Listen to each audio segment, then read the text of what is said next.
Shalom mes frères et sœurs, merci beaucoup d'être nombreux et nombreuses pour nous suivre.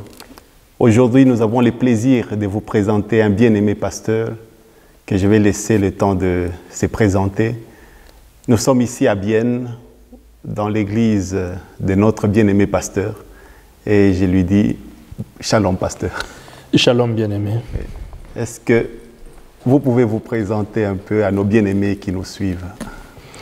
Ok, moi je suis le pasteur Dosité Mangandou, pasteur à la communauté chrétienne Reste de Victoire, c'est ici nos locaux, et de la paroisse de l'église méthodiste. Et je vis ici à Bienne, je suis marié, père de 2 enfants, voilà, c'est ça que je peux dire pour le moment. D'accord. Donc vous avez dit c'est les locales, c'est pour l'église méthodiste? Oui, les locales, c'est la paroisse de l'église méthodiste à Bienne. Ok. Voilà, et c'est ici que nous prions.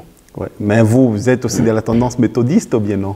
Non, c'est pas que nous sommes de la tendance méthodiste, mais c'est que c'est eux qui nous ont ouvert la porte.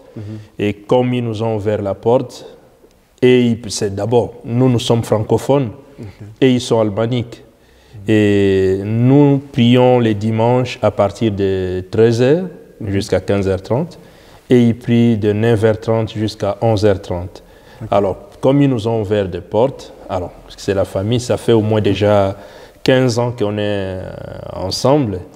Et voilà, ça fait quand même, mais à l'arrière-plan, je viens du Congo dans les églises évangéliques et eux aussi sont évangéliques. Voilà, donc on a un peu la complémentarité et ça fait comme presque une famille, quoi. Tout à fait, ok. Mais parlons un peu de vous, parce que vous avez dit que ça fait 15 ans que vous louez ces locales. Oui, ça fait 15 ans, jour pour jour. C'est le 6 mars, le 6 mars 2005. Depuis le 6 mars 2005 que nous sommes ici. Alors donc, ouais, ça fait 15 ans. Ça fait 15 ans que nous sommes là. Mais avant de venir ici, vous étiez encore ailleurs ou bien?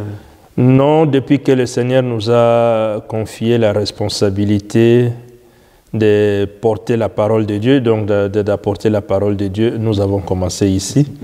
Et depuis là, nous sommes toujours ici. Ouais. Mais est-ce que nous pouvons un peu avoir l'idée de votre parcours? Quand est-ce que vous avez cru? Comment vous avez... Oui.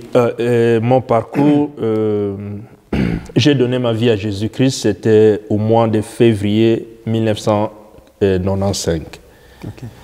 Et ce que je retiens encore bien, c'est la date du baptême.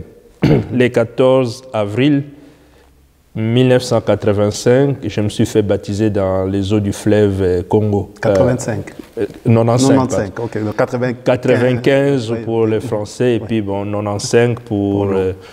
Donc, le 14 avril 1995, je me suis fait baptiser dans les eaux du fleuve Congo. Mais bon, bien avant, quand j'étais bébé dans les bras de ma maman, on m'a fait baptiser dans l'église catholique. Mais quand j'ai reçu Jésus-Christ comme Seigneur et Sauveur, voilà, ça c'est moi qui me suis fait baptiser en 95. Et depuis ce temps-là, voilà, je suis dans l'église. Ça c'était en Afrique? Ça, le fleuve Congo, c'est en Afrique, oui. Et puis, si j'ai bien compris, c'était à Kinshasa? À Kinshasa, oui. Et c'était dans quelle église? Dans l'église Armée de Victoire.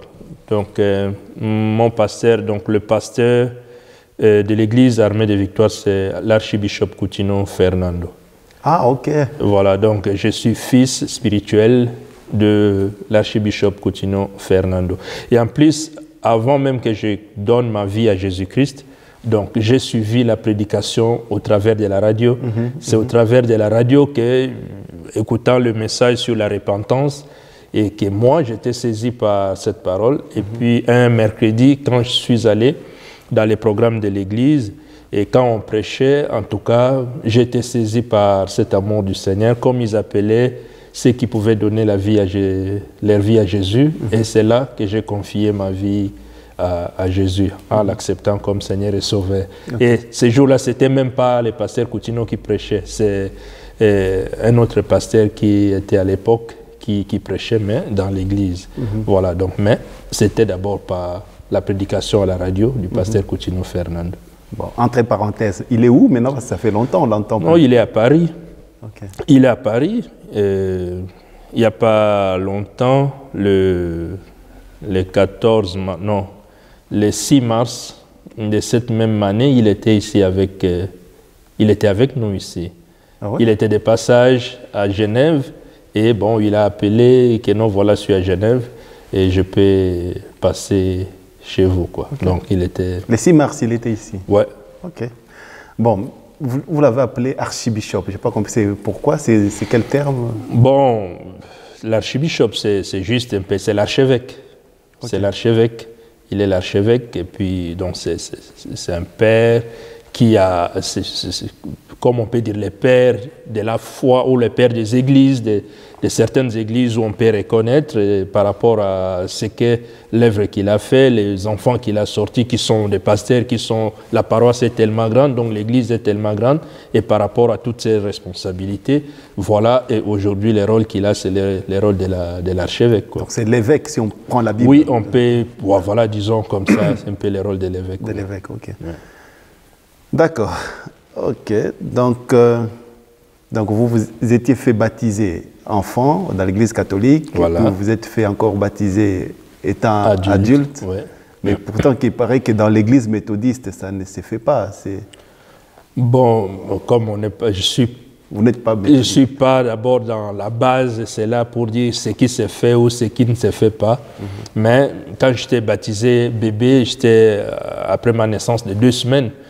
Et à ce moment, je ne connaissais rien, je ne savais rien. Et puis mes parents, comme étaient fondés, ils étaient vraiment ancrés dans la foi catholique, donc dans l'église catholique. Par rapport à leur foi, ils m'ont fait baptiser comme ça avec... et à ce moment, j'ai mené ma vie comme je pouvais. Je n'avais pas la crainte de Jésus, il n'y a rien. Bon, voilà comme tout le monde considère Dieu dans le sens général. Mais lorsque j'ai écouté le message parlant de la repentance, où je me suis vu, et voilà, par rapport à la conscience de ce que la Bible dit, la foi vient de ce que l'on entend, c'est moi qui ai entendu. Et cela a créé en moi, le Saint-Esprit m'a convaincu, voilà, c'est pourquoi j'ai fait ces pas-là. Ça, c'est mon engagement personnel. Tout à fait. Bon, mais maintenant, aujourd'hui,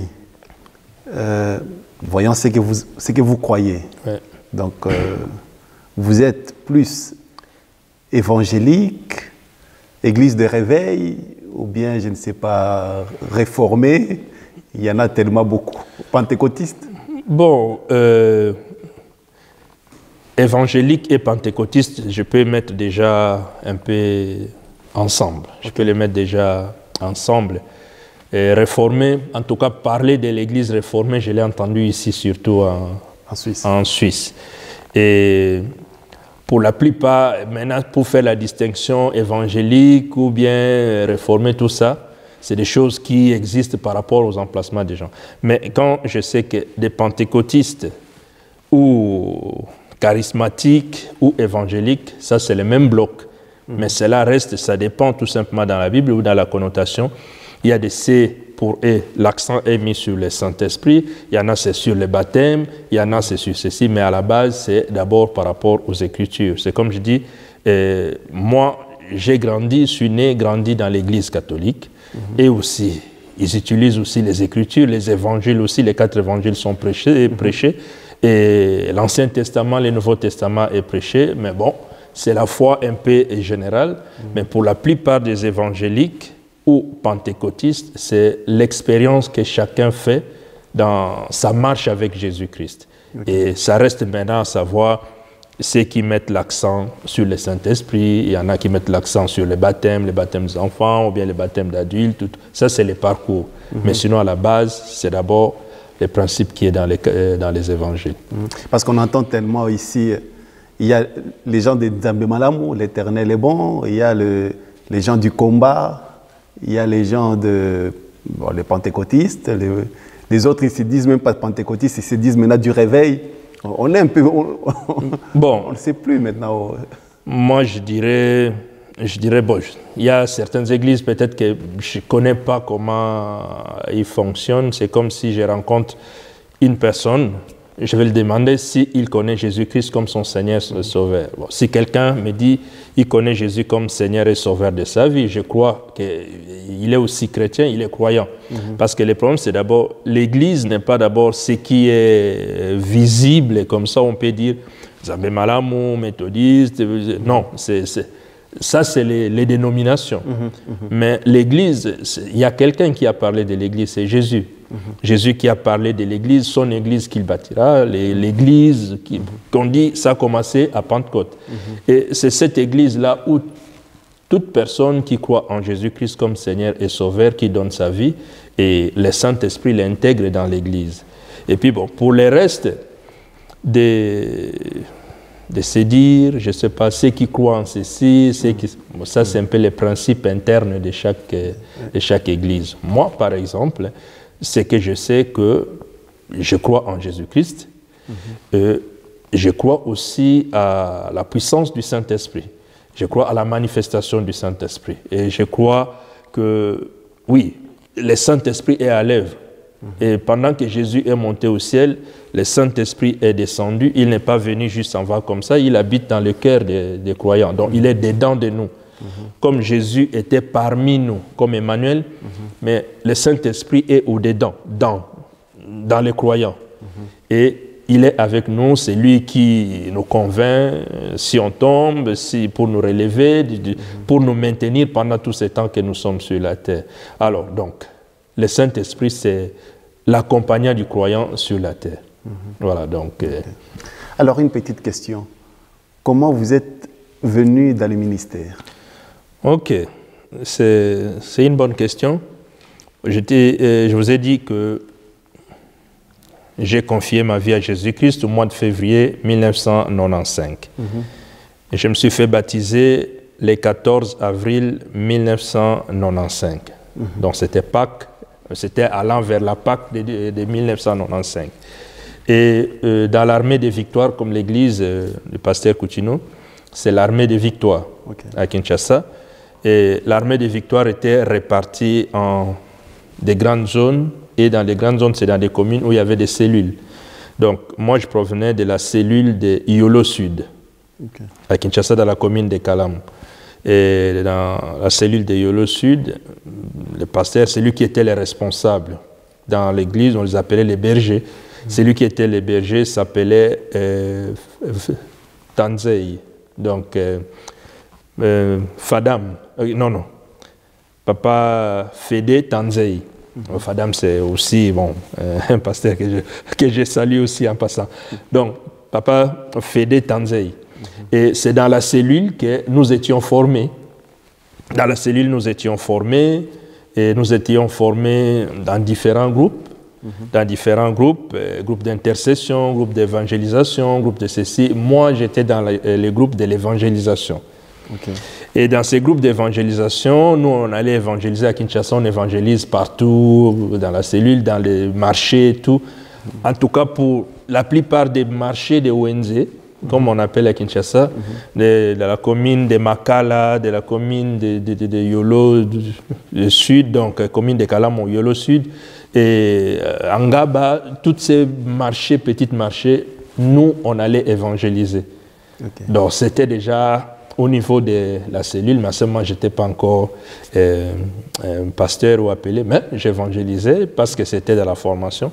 Et même aussi au niveau de la grande assemblée, j'étais dans les groupes de l'évangélisation. Et le but, c'était que l'Église aussi préparait des gens. Comme je dis, il y avait des groupes, différents groupes. Il y en a dans les sociales, dans ceci, différents départements.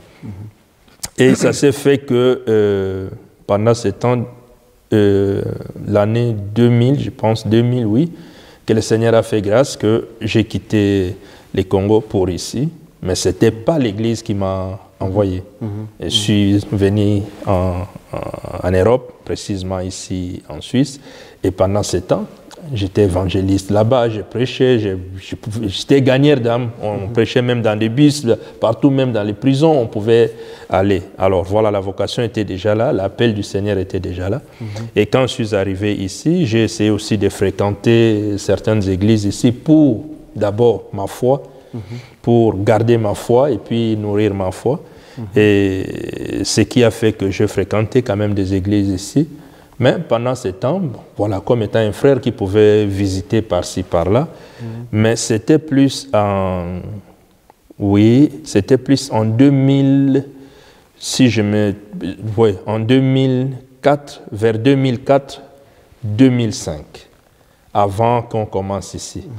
Là, je travaillais quelque part dans un restaurant, là, ici vers les lacs de Bienne, non loin vers la gare.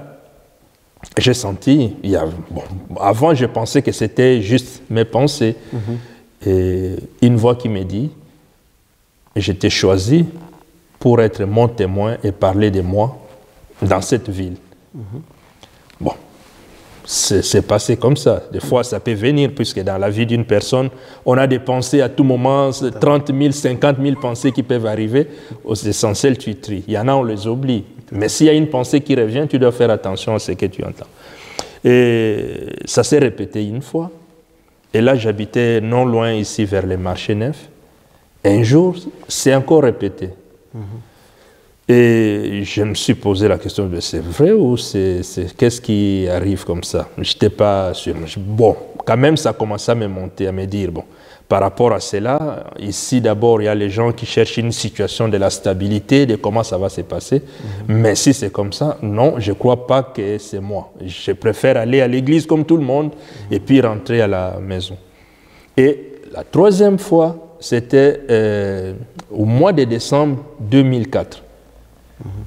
Au mois de décembre 2004, la même voix qui était pour moi, c'était audible et que j'entendais cela. Mais maintenant, je vais me dire, mais qu'est-ce que je dois faire? Pourquoi moi? Pourquoi me choisir moi? Et qu'est-ce que je vais dire aux gens? Et c'est la voix, bon, cette pensée-là me répond, me dire, qu'est-ce qui a fait que toi, tu puisses croire que Dieu existe, que Dieu est? Et c'est ce que tu crois, ce qui t'a convaincu que qui est Dieu, c'est ce que tu diras aux autres. Amen. Mais ce qui est bien, c'est que tu seras témoin, mon témoin ici dans cette ville. Bon. Le problème, c'était, j'ai commencé là où j'étais à la maison, avec 2, 3, 4 frères, où vous pouvez partager la parole de Dieu. Tout, oui. Et jusqu'à un moment où je sentais qu'il y a un moment, on peut prier, on peut faire tout ce qu'on peut dans la maison, dans l'appartement. C'était un appartement de 2 pièces. Ça va déranger les voisins, ça va déranger ceci. Et puis pendant ce temps, il faut au moins chercher un endroit. Or, si chercher une place, ça nécessite l'argent. Le travail que j'avais, pouvoir payer mon loyer, les assurances et tout, si je trouve quelque chose, même si ça coûtait 500 francs, même si ça coûtait 300, 200, c'est déjà un budget de plus. Comment je vais le faire? Mais c'était une responsabilité. Bon. Et c'est à ce moment, j'ai essayé de voir par-ci, par-là, comment faire. J'ai demandé aux écluses, là, parce que je partais pendant ce temps, quand j'étais ici, je partais aux écluses là-bas, je les ai présentés aussi ce qui était la pensée, ce qui était... Oui, à un moment, ils m'ont quand même intégré dans une équipe qui faisait les cultes, parce qu'ils faisaient 2 cultes les dimanches. Un culte le dimanche, le matin, c'est le pasteur officiel et celui qui était son adjoint, et un culte le soir pour tous ceux qu'ils avaient reconnus dans l'église qu'ils avaient un ministère, pour leur permettre d'exercer. Parce que les pasteurs là, pour être pasteur, c'est les conseils de l'église, les membres de l'église qui choisissent ou font la votation. Mais c'est que les pasteurs et ceux qui sont là ont reconnu les ministères. On leur donnait quand même la possibilité de s'exercer. Alors c'est ça qui faisait que les dimanches, l'après-midi, il y avait possibilité d'exercer ce culte-là. Et je vois encore, il y avait des Philippe Herter, en tout cas beaucoup de gens. C'est là que j'ai connu un pasteur qui est déjà décédé aussi, pasteur Noé Kivuna. Il était aussi là. Et voilà. Et après ce temps, je les ai contactés, j'ai essayé, je ne trouvais rien. Mais ici à Bienne, chaque année, au mois de janvier, il y a toutes les églises évangéliques ici de Bienne se rassemblent au Palais des Congrès pour faire un culte qu'on appelle le culte de l'Alliance. Okay. Et pendant ces cultes-là, donc avant ces cultes-là, j'ai rencontré celui qui était le pasteur de cette église. Une fois, il y a un couple qui m'avait invité pour la prière ici, sans arrière-pensée, quoi que ce soit. Je suis venu ici, on a fait la prière, je suis parti.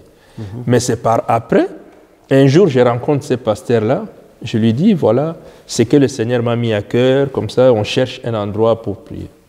Bon, il m'a dit, il va me contacter, je lui ai laissé les contacts, après, il m'a plus recontacté. Et pendant ce temps, lors de ces cultes-là de l'Alliance, après les cultes, je rencontre le pasteur de cette église qui était là, Patrick Strife. Et quand je le rencontre, je le salue, puis pour lui dire, ah voilà, c'est moi qui étais l'autre jour. Et il me dit, mais depuis longtemps, j'ai perdu ton numéro, mais je t'ai cherché, je ne savais pas comment t'atteindre. Okay. Et il me dit, quand est-ce que vous voulez commencer à faire les cultes? Alors, à ce moment, pour moi, il m'avait pris à pied levé. Oui, oui. Il m'avait pris à pied levé, bien qu'on cherchait, mais quand on cherche, on vous répond, il faut s'attendre, vous préparer à penser, mais je n'avais pas vraiment de réponse. Et après, il m'ajoute ceci, disant que sa femme a fait un rêve, qu'il y a des Africains, parce que le jour que je l'avais demandé, il avait dit à sa femme. Et sa femme lui a dit que donne la place à ces Africains qui sont venus te demander la place ici à l'église. Okay. Et il me dit, voilà ce que ma femme m'avait dit. Et c'est pourquoi il était contraint de me demander quand est-ce que nous voulons faire le culte. On s'est fixé rendez-vous. Je dis, bon, il faut que je passe, on discute, on voit comment on va le faire. Et comme le culte de l'Alliance, ça se passe au mois de janvier, on s'est donné rendez-vous vraiment début février. Je suis venu ici, accompagné aussi d'un frère et de deux sœurs. Ici, le pasteur là était avec quelqu'un de leur comité. Et on a discuté. La première question qu'il m'a posée, c'était de savoir quel est ce Dieu-là que nous prions. Quand nous sommes venus, on a, voilà, c'est vous, il dit, quel est le Dieu que nous prions? Voilà. On pose la question, quel est le Dieu que vous priez? Parce que vous voulez venir vous rassembler ici. C'est une petite question, mais il faut quand même, parce que celui qui est en face de vous, c'est un pasteur, c'est quelqu'un qui veut savoir, quelqu'un avec qui on n'a pas la même culture, la même compréhension de ceci, mais au moins qui connaît Dieu, qui est Dieu. Alors, je vais dire ce que j'ai au fond de mon cœur, de ce que je crois, ce que je pense. Je l'ai dit, nous croyons à l'Éternel, le Créateur du ciel et de la terre. C'est lui qui s'est révélé à nous par son Fils Jésus-Christ, qui est né de la Vierge Marie, qui a vécu ici sur la terre, qui a prêché l'amour, le pardon pour le salut, et en son nom nous sommes sauvés. Il est mort, il est ressuscité, il est à la droite du Père.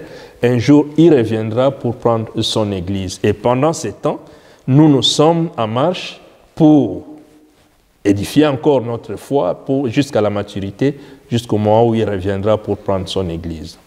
Point. Alors, voilà. Tel que j'ai répondu comme ça, il a regardé les messieurs qui étaient avec lui, il nous a regardé, il dit, voilà, vous êtes nos frères. Vous êtes nos frères, et nous ne pouvons pas refuser que vous venez prier ici. Et maintenant, c'est à vous de dire quand est-ce que vous voulez prier. Donc, vous n'êtes pas des gens qu'on va considérer peut-être que vous soyez en bas, nous on soit en haut, bien vous soyez... Non, nous sommes des frères, qu'on reste tous sous la croix de Jésus-Christ. Parce que sous la croix de Jésus, il y a diverses cultures, il y a ceci. Donc vous êtes, nous, c'est une paroisse allemande. Vous parlez peut-être français et votre langue, mais nous sommes tous enfants de Dieu, donc on reste ensemble. Depuis ce jour-là, il nous a fait visiter de haut en bas, tout. Et puis bon, voilà, c'était à nous maintenant de fixer la date pour commencer les cultes. Okay. Donc c'est ça qui nous a pris un peu à contre-vert. Et puis on a dit, bon, moi j'ai dit, comme ça on commence les premiers dimanches du mois de mars, comme c'était en février. Je dis les premiers dimanches du mois de mars, on commence les cultes. Alors, les premiers dimanches du mois de mars, c'était le 6 mars. Okay. Et c'est comme ça qu'on avait commencé et c'est comme ça que c'était parti. Alors, donc à partir de ce moment, on a commencé les cultes. Je ne pouvais pas m'appeler directement pasteur ou quoi que ce soit. Je portais toujours ce fardeau-là de quelqu'un qui présente à ses frères Jésus-Christ. Et voilà, donc c'était comme ça. Et au fur et à mesure, je pensais que par rapport à ça, que celui qui était mon père spirituel pouvait participer un jour à l'imposition, à la reconnaissance de ce qui est là. Et à ces mêmes années-là, en 2005, oui, au mois de novembre, le pasteur Coutinho était ici. Okay. Donc je l'avais invité, il est venu ici avec Maman Amy Coutinho. Ils étaient ici chez nous. Donc, comme je sais que le 11 novembre, c'est son anniversaire. Donc son anniversaire de 2005, il a fêté ici. Okay. Mais quand il est rentré en France, après, il est parti au Congo. Il est parti au Congo, c'était à ce moment, au moment des élections de Jean-Pierre Bemba, où il a été arrêté, il a été emprisonné, il a passé presque 10 ans. Or, moi, dans mes vœux, c'était que s'il était là, voilà, quand même quand il était ici, en tout cas, il a béni le ministère, il a béni le travail que nous on faisait, mais je ne l'avais pas demandé de me poser les mains comme étant la consécration du pasteur, quoi que ce soit. Bon, je voulais que ça soit comme ça, comme le Seigneur voudra le mettre. Alors, il est allé faire presque 10 ans en prison là-bas et quand il est revenu. Mais c'est par après, quand le Seigneur a convaincu que c'était le moment. Et la consécration pastorale, proprement dit, comme je dis, le sceau pastoral, c'était en 2015. J'étais béni par le pasteur Alexandre Boukassa de l'Angleterre. Okay. Voilà, c'est lui et ça s'est passé ici au Palais des Congrès. Voilà. En tout cas, je suis très ravi et puis c'est vraiment touchant. J'ai une question à vous poser qui me taraude un peu, mais je vais d'abord faire passer une publicité et puis on va revenir tout après.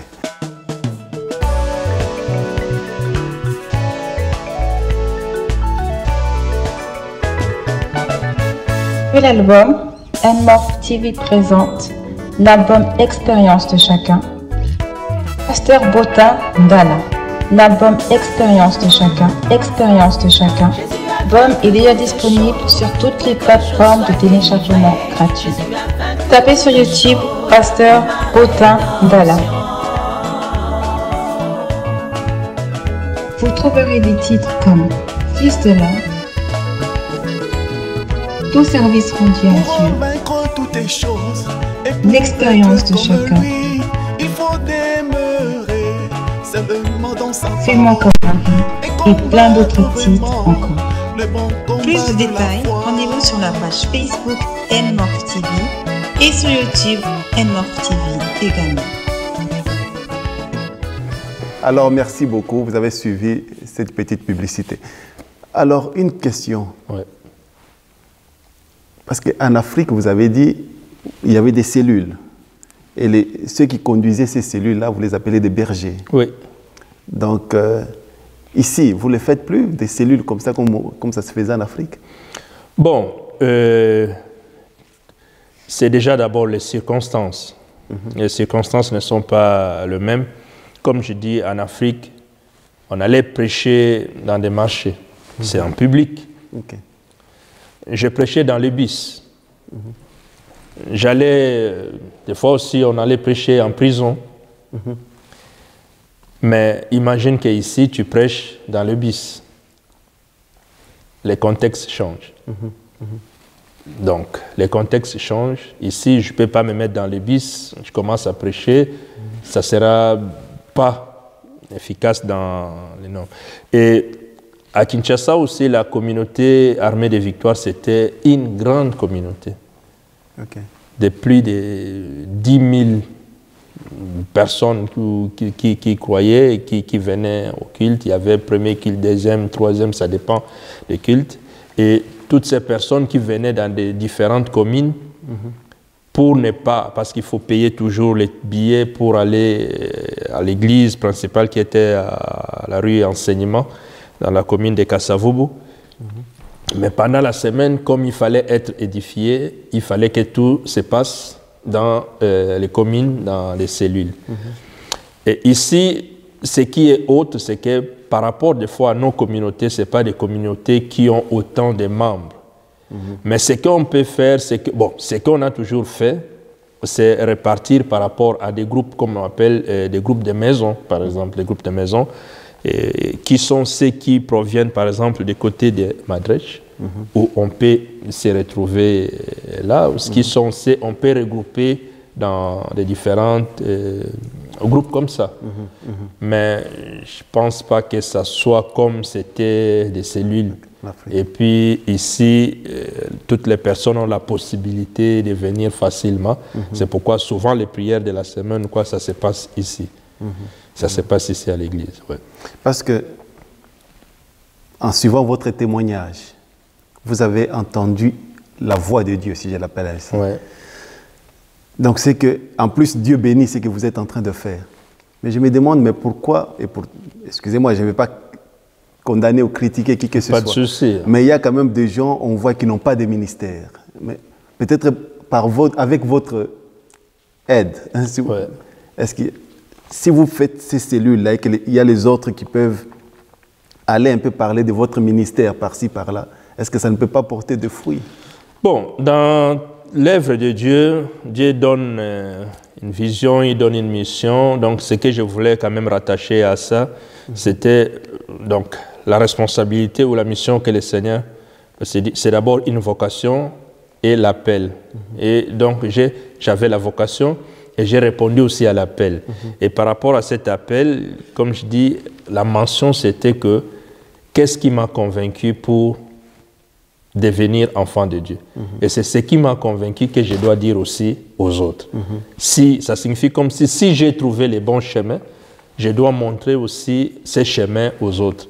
Mais il y a quelque chose qui est très bien à comprendre, c'est que Dieu nous a laissé la liberté, les choix de répondre par oui ou par non à n'importe quel appel nous pouvons recevoir. Et je peux, avec tous les mots, vous partager, voilà ce que le Seigneur m'a dit, ce que le Seigneur a fait de moi. Et maintenant, c'est à vous de croire ou ne pas croire. Si vous croyez, gloire à Dieu. Si vous ne croyez pas, je n'ai pas une force ou quelque chose à imposer, ceci. Donc, le souci peut être celui-là. Mais il faut qu'il y ait aussi la réponse. Il faut qu'il y ait aussi la réponse.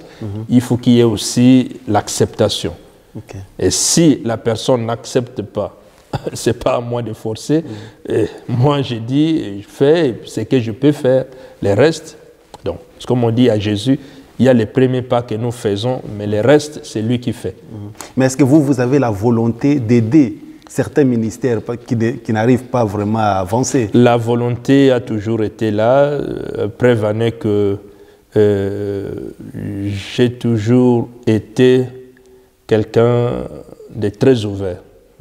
De très ouvert et surtout quelqu'un qui aime écouter la pensée aussi de l'autre. Donc, j'ai toujours été ouvert, prêt à écouter l'autre et surtout ce qui est par rapport, parce que la parole de Dieu telle qu'elle est là, elle est là, c'est elle qui doit nous enseigner, c'est elle qui doit nous convaincre, c'est elle qui doit ceci. Il y a certaines choses peut-être que je peux comprendre, mais en écoutant mon frère, ça peut apporter un plus. ou peut-être l'autre, quand il m'écoute, ça peut encore apporter un plus, pourvu qu'on avance, parce que nous connaissons en partie, comme dit la Bible, mais il faut qu'il y ait une complémentarité. Mais tu peux pas, donc je ne peux pas aller me tenir au milieu du village, crier, venez, non. Même Jésus, quand il a dit, venez à moi, vous tous qui êtes fatigués, chargés, courbés. Il y en a, ils étaient chargés, courbés, mais ils ne sont pas venus. Voilà, donc c'est un peu dans ce sens-là. On donne tout simplement ce qu'on a, et ceux qui acceptent, voilà. Donc. Mais comme vous êtes prêts à aller aider les autres, est-ce que vous êtes aussi prêts à être aidé par les autres? Est-ce que vous invitez aussi d'autres pasteurs, par exemple, dans votre église à prêcher de cette communauté ou bien des environs? En tout cas, moi je pense que je l'ai fait. Je l'ai fait dans la mesure du possible, d'inviter toute personne que moi-même je crois que c'est un enfant de Dieu et qui peut apporter quelque chose. Le but n'est pas, il faut en une année, tu invites tout le monde. Non, le but c'est que, voilà, donc on a encore tout ce temps. Il y a ceux peut-être que j'ai déjà invités, il y a peut-être d'autres que je n'ai pas eu le temps encore d'inviter, mais pour moi, ce n'est pas un problème d'inviter un serviteur de Dieu autre et de l'écouter aussi comment il partage la parole de Dieu. Voilà.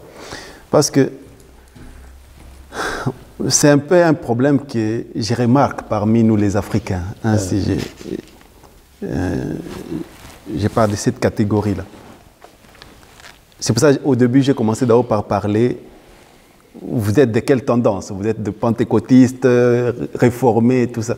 Parce que je vois parmi les frères africains, bon, même pas africains, peut-être même européens aussi, on voit que ceux-là qui sont de Nzambe Malamu, ils ne reçoivent que le pasteur de Nzambe Malamu. Donc, c'est seulement entre ceux-là de réveil, ils n'ont que le pasteur de réveil. C'est là, comme vous venez de l'armée de victoire. L'armée de victoire, c'est une église de réveil, une église pentecôtiste. Donc est-ce que vous acceptez seulement les gens qui sont de cette tendance-là ou bien est-ce que vous pouvez aussi accepter les autres? Non, je ne sais pas que les autres...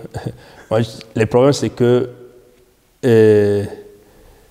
il y a certaines églises, c'est des églises doctrinales, où ils ont leurs principes, ils ont ceci, ne peut être là que celui qui est issu de cette catégorie, quoi. Nous sommes l'église évangélique, à tendance aussi libre. Et je dis que, je peux dire, ce qui a commencé ici, c'est l'œuvre que le Seigneur a mis en mon cœur. Et je suis ouvert à tout le monde, à toute personne qui parle de Jésus-Christ. Par exemple, là où je suis ici à Bienne, je fais partie d'un groupe de pasteurs, où c'est un groupe qui était ouvert à tous les pasteurs qui sont ici. Ceux qui sont dedans ou ceux qui ne sont pas dedans, ça c'est pas mon affaire, mais moi je participe dans ce groupe qui s'appelle Être Église Ensemble. Être Église Ensemble collabore avec l'Église réformée. Dans l'Église réformée, on a des pasteurs, par exemple comme Luc Ramoni. Oui, Ramoni nous a parlé de ça. Voilà, lui, il fait partie de l'Église réformée. Je peux sans problème inviter Luc, par exemple, de prêcher ici. Et il y a aussi le pasteur Jean-Éric Berthollet aussi qui est avec eux, qui a déjà peut-être participé à nos conférences qu'on fait ici au séminaire biblique ici. Et à part ça, je fais partie aussi de l'Alliance évangélique des pasteurs ici de Bienne, de l'Église suisse. Je pense que la fois passée, au mois de janvier, ils m'ont invité et j'ai prêché à leur culte au Palais des Congrès. Alors, si les gens sont ouverts envers moi, pourquoi moi aussi ne puisse pas être ouvert aux autres?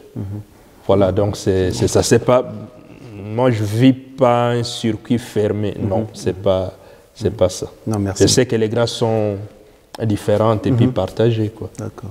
Non, merci beaucoup, pasteur. Parce que c'est le but de ces émissions que nous faisons. C'est pour que les gens arrivent un peu à briser les barrières. Parce qu'on trouve que Il y a trop de barrières. C'est pour ça que nous avons cette chaîne N-Morphe. C'est pour briser un peu les barrières. C'est une chaîne interdénominationnelle. C'est pour accueillir un peu tout le monde.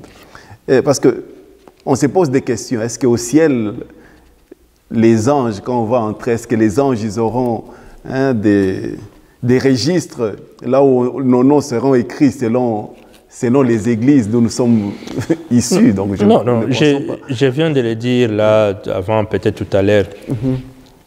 L'église, ce n'est pas quelque chose qui provient de nous, les hommes. Et je le dis aussi toujours, aucune prière de toutes les personnes que tu connais, que ce soit pasteur, que ce soit... La prière d'aucune personne a poussé Dieu à envoyer Jésus ici sur la terre. Tout à fait, tout à fait. Personne ne peut dire, voilà, il y en a quelqu'un qui peut dire, c'est moi qui ai prié pour lui, parce que, oui, voilà, c'est moi qui suis son père spirituel, il est venu à Jésus-Christ par moi.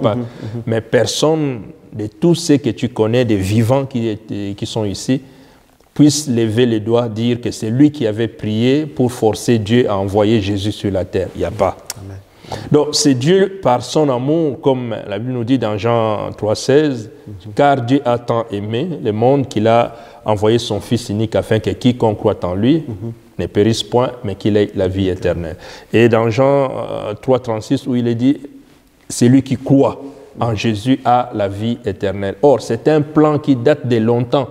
Nous n'étions même pas encore nés. Même l'idée de la conception de ce qui est en nous n'était même pas quand Dieu avait déjà planifié que, bon, voilà, Adam et Ève, ils ont péché, et mais de la progéniture de ceci. Quand Dieu planifiait tout cela, personne d'entre nous y était. Et le mot « Église » sort de la bouche de Jésus quand lui-même il dit qu'il bâtira son Église. Personne n'y était, ce n'était la demande de personne. Donc, cette église que Jésus parlait, c'est une église invisible. Où, aujourd'hui, je ne peux pas dire il y a combien de Chinois qui sont dans cette église, il y a combien de Chiliens qui sont dans cette église, mais ils font partie de l'église. Mais le seul problème, c'est que peut-être aujourd'hui, par rapport à certaines petites divergences, je ne sais pas, il y en a peut-être, ils n'ont pas pu manger ensemble, et d'autres peut-être, parce que quand ils étaient ensemble, il s'est passé ceci. Toutes ces choses, ça, c'est des choses humaines qui peuvent arriver. Et les anges n'auront pas une liste de dire que voilà, ça c'est l'église bras de l'Éternel, ça c'est l'église de Jacob. Non, ça, il n'y aura pas cela. On se présentera devant le Seigneur tel que nous, comment on a cru, comment on a passé ceci, comment on est passé à donner notre vie à Jésus-Christ. C'est ça qui sera... Voilà, ce qui sera notre rendement devant le Seigneur. Toutes les dénominations n'auront même pas besoin d'être. Mais soyons prêts pour affronter cela, et puis quand ça arrivera, à chacun rendra son compte selon comment il a vécu sur la terre. Tout à fait. Non, merci beaucoup, pasteur. En tout cas, bon, pour nous, nous sommes très contents. Et puis, moi, personnellement, ce qui me pousse à vous apprécier, c'est que vous avez un bon témoignage, même dans la ville. Il y a beaucoup de gens qui vous apprécient. Merci. Donc nous sommes contents d'avoir des hommes de Dieu comme ça qui ont une bonne vie, une vie respectueuse et puis qui se conduisent correctement. C'est un effort. Tu sais, pour que quelqu'un, on puisse dire qu'il est mauvais, méchant, ceci, ça signifie qu'il a fait des choses. Et c'est ça qui les caractérise comme ça. Pour que quelqu'un aussi, on puisse dire qu'il est bien, ceci, ça signifie qu'il s'est peut-être aussi privé de certaines choses. Donc, c'est un effort de se maintenir aussi. Mais par vos prières, je crois que ce n'est pas un fardeau à porter seul, quoi. Oui, tout à fait. Non, en tout cas, merci beaucoup, pasteur. Mes frères et sœurs, il y a quand même une autre question qui me vient en tête. Pasteur, vous ne nous avez pas donné le nom de votre église? Oui, ça aussi, c'est quelque chose que j'aimerais dire. Quand le Seigneur m'a appelé, c'était aussi de se dire, c'est quoi le nom que je vais appeler l'église, sachant que moi-même, je provenais de l'armée des victoires. Donc, l'église où j'ai donné vie à Jésus-Christ s'appelait Armée des victoires. Et le pasteur Coutinho avait comme message, qu'on dit, le message de vie. Message de vie, et c'est pourquoi la radio, il avait aussi la radio, la télévision, la radio par laquelle j'ai entendu pour la première fois, ça s'appelait Radio Message de vie, et la télévision, ça s'appelait Télévision Message de vie. Mais l'Église, c'est armée de victoire. Donc, moi, je suis fils de l'armée de victoire. Donc, je fais partie de l'armée de victoire. Donc, un enrôlé dans l'armée. La famille, c'est victoire. Okay. Et comme la famille, c'est victoire, et pendant ce temps que je priais, tout pour voir, comprendre ce qui est, le Seigneur va me ramener dans Romains 11. Romains 11, le verset clé, c'est le verset 5. Okay. Et dans Romains 11, quand on commence au début, pour arriver dans le verset 5, c'est l'inquiétude qu'Élie avait. L'inquiétude qu'Élie avait quand il a senti comme si ceux qui étaient tout autour de lui, il n'y a personne qui croyait, qui avait encore foi en Dieu, qui croyait en Dieu. Et Dieu va les rassurer pour dire que, rassure-toi, en ces temps, il y a aussi 7000 personnes, 7000 hommes qui n'ont pas fléchi les genoux. Tu n'es pas le seul. Et l'apôtre Paul, quand il est dit aussi à ces temps de la grâce. Parce que là, c'était le temps d'Élie. Mais à ce même moment où nous sommes les temps de la grâce. Donc, quand Jésus est venu, par sa mort, il nous a rachetés, il est à la droite du Père. Nous vivons les temps de la grâce. C'est temps de la grâce aussi qui aura sa fin. Mais pendant ces temps de la grâce, il y a aussi un reste. Okay. Il y a un reste qui n'a pas fléchi les genoux, qui est sauvé par cette grâce.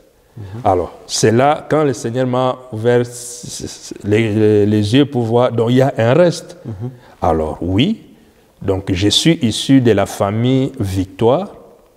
Je suis ici. À ce moment, peut-être, je me demandais aussi, je connais personne qui est ici, qui était avec nous dans l'armée de Victoire. Je me sentais aussi un peu isolé, perdu. Bon, la plupart des frères que j'ai rencontrés ici, chacun est issu peut-être d'une église où il a reçu Jésus. Il y en a, ils ont reçu Jésus peut-être ici en Suisse. Et moi, je me sentais comme si j'étais aussi seul. Et c'est ça qui allait ensemble. Donc, le reste qui n'a pas fléchi les genoux, et ma famille qui est Victoire. Donc, l'église s'appelle Reste de Victoire. Et ceux qui sont, même quel que soit dans la tempête, ils gardent encore espérance, sachant que Jésus-Christ est leur Seigneur, parce que la victoire, donc la vraie victoire, ce n'est pas d'abord l'Église, mais la vraie victoire, c'est Jésus qui a triomphé de toutes choses. Et c'est ça qui fait que le reste qui s'accroche à Jésus, Jésus qui est notre victoire. Okay. Donc c'est ça qui est l'Église, reste de victoire. Il y a aussi, pour vous faire rigoler, il y a certaines personnes qui ont souvent peut-être demandé, mais c'est pas, c'est non, pourquoi c'est non, reste de victoire? C'est des fois peut-être parce que ici on a reçu des frères et des sœurs. Beaucoup de gens sont passés ici. Beaucoup sont passés ici. Et des fois qui ne sont pas là, qui ne sont plus là. Et certains frères et sœurs qui sont dans l'église demandent, mais pasteur, c'est pas peut-être à cause du nom que ça fait que peut-être certains frères et sœurs, quand ils viennent, ils veulent pas. Je dis, mais pour rester, il faut être accroché, il faut s'accrocher, il faut persévérer. Tout à fait. Pour persévérer, il faut qu'il y ait des obstacles. S'il n'y a pas des obstacles, tu ne peux pas persévérer. Alors, ceux qui persévèrent, c'est ceux qui restent pour saisir la victoire. Ne peut rester que celui qui croit que oui, effectivement, il a la victoire. Donc nous sommes dans les bons chemins. Alors voilà, donc c'est un peu ça qui était à dire. Ouais. Donc reste de victoire, reste avec S, comme il y a beaucoup de restes, ou bien seulement un seul reste? Bon, quand on dit aujourd'hui il y a un reste, ce reste-là, c'est comme on disait avec Israël, quand tout le monde même pouvait être déporté en Babylone, mais il y avait un noyau qui restait. Donc, pas reste comme individu, mais reste comme noyau de personnes qui restent attachées. Et comme quand Jésus va dire aux disciples qui étaient plus de 70, qui va dire que celui qui veut me suivre doit manger mon corps et boire mon sang, tout ceci. Il y a au moins plus de 60 qui sont partis et il y avait un reste. Il y avait les 12. Ils étaient 12, mais c'est un reste. Tu vois, donc un reste peut être dans un groupe, mais qui reste attaché, qui reste fidèle, qui, malgré les circonstances, dans beaucoup de situations, il y a toujours des fidèles, des personnes qui ont compris et qui persévèrent dans ce sens-là. Voilà, donc reste de victoire, c'est un peu dans ce sens-là. Merci beaucoup. Alors j'aimerais vous demander si vous avez un petit mot de la fin que vous puissiez dire à nos bien-aimés qui nous suivent. Bon, les petits mots de la fin que je pourrais dire, bon, je pense, comme vous l'avez dit peut-être, que ce n'est pas la première fois ni la dernière, qu'aujourd'hui ça a essayé un peu d'ouvrir la porte pour que nous puissions parler, dire ce que nous pouvons dire. Et c'est tout simplement, surtout à ces moments où les gens se posent 1001 questions. Comme je dis, quand le Seigneur nous a appelés, revenant sur ça, de se dire, quand je demande qu'est-ce que je dirais aux autres, à mes contemporains, et que je puisse leur dire ce qui m'a convaincu de croire qui est Dieu, qui est Jésus, et que c'est ça que je vais aussi transmettre aux autres. Donc, ce que je peux dire, tout simplement, c'est que nous puissions être reposés sur la vraie parole. L'apôtre Paul a dit, il conseillait Timothée pour dire que fais attention. Il y aura des moments où les gens ne voudront pas écouter la bonne parole, la vraie parole. Ils s'affectionneront aux fables ou à la démangeaison, à ce qui frappe les yeux, à ce qui frappe ceci. Mais toi, attache-toi à la bonne parole. Je pense qu'aujourd'hui, ce que je peux lancer, ou je peux dire à tous ceux qui me suivent, c'est de chercher à écouter la bonne parole. Pas une parole qui vient juste vous caresser, une parole qui vient sortir telle, il est ceci, il est ça, ça ne sert à rien. Ça, c'est la démangeaison. Et la vraie parole, c'est Jésus-Christ lui-même. Et si nous avons la connaissance de Jésus, ça va nous épargner dans beaucoup de choses. L'erreur qui a toujours été pour une personne, c'est de ne pas connaître. Quand tu ne sais pas, on va t'entraîner dans la boue. Et c'est ça qui est un peu difficile. Le Seigneur nous a donné cette possibilité et cette occasion de partager la parole, et surtout la vraie parole. Amen. Et tout homme qui partage la vraie parole, j'aime, je l'estime et j'ai envie de l'écouter et de l'entendre. Et que ce soit aussi votre envie d'écouter tout ce qui apporte la bonne parole. Des vrais serviteurs de Dieu, il y en a. Et quand ils te partagent la parole de Dieu, tu as envie de l'écouter. Tu as envie de l'écouter. Vraiment, chercher à écouter ceux qui ont la bonne parole. Amen. Pas ceux qui viennent juste pour... Des fois, je dis c'est du folklore. N'aimez pas le folklore. Aimez ce qui est vraiment consistant. Amen. La parole de Dieu. Voilà. Que Dieu vous bénisse. Merci beaucoup, pasteur. Alors, mes frères et sœurs, nous sommes arrivés à la fin. Nous vous disons merci beaucoup de nous avoir suivis. Et comme nous le disons souvent, abonnez-vous pour que cela nous permette aussi à continuer l'œuvre du Seigneur. Et nous remercions aussi le pasteur de nous avoir accueillis. Que le Seigneur vous bénisse richement. Merci beaucoup. Merci beaucoup de cet exposé. Je crois qu'il y aura beaucoup de bien-aimés de la ville de Bienne qui seront frappés par votre témoignage. Et peut-être, je crois, ma prière est qu'ils puissent aussi venir vous rejoindre pour continuer l'œuvre du Seigneur. La porte est ouverte à tout le monde. Et puis, sous la croix de Jésus, il y a la place pour tout le monde. Tout à fait. Et c'est pas moi qui appelle, mais c'est Jésus qui appelle. Et puis, par son amour, s'il saisit quelqu'un, il parle à quelqu'un. Moi, pour la première fois, c'était au travers de la radio. Donc, personne n'était à côté de moi. J'écoutais la radio, la prédication. J'ai senti l'amour de Dieu s'est approché de moi. Voilà, donc, si quelqu'un aussi, par rapport à ce qui se passe, est touché par cet amour, gloire à Dieu. J'espère qu'il y aura aussi des gens qui seront touchés par cette émission.